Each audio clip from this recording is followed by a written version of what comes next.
আগামীকাল দেশে উদযাপিত হবে পবিত্র ঈদুল আজহা। সকাল 7:30টায় রাজধানীর জাতীয় ঈদগাহ ময়দানে ঈদের প্রধান জামাত অনুষ্ঠিত হবে। তবে যদি আবহাওয়া দুর্যোগপূর্ণ হয় বা অতিবৃষ্টি দেখা দেয়, তাহলে প্রধান জামাত সকাল 8টায় বাইতুল মোকাররমে অনুষ্ঠিত হবে। ঈদের প্রধান জামাত আয়োজনে এরই মধ্যে সব প্রস্তুতি সম্পন্ন করেছে ঢাকা দক্ষিণ সিটি কর্পোরেশন।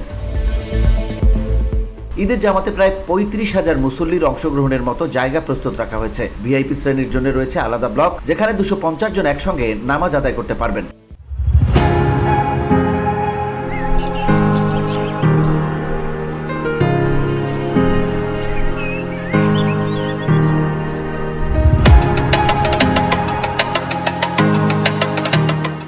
নিরাপত্তা নিশ্চিতে মোতায়েন থাকবে পুলিশ, র্যাব সহ বিভিন্ন আইন শৃঙ্খলা বাহিনী। মুসল্লিদের জন্য থাকবে অজুর ব্যবস্থা, সুপেয় পানি, পয় নিষ্কাশন সুবিধা, মেডিকেল টিম ও অ্যাম্বুলেন্স। নারীদের জন্য রয়েছে পৃথক নামাজের স্থান ও প্রবেশপথ।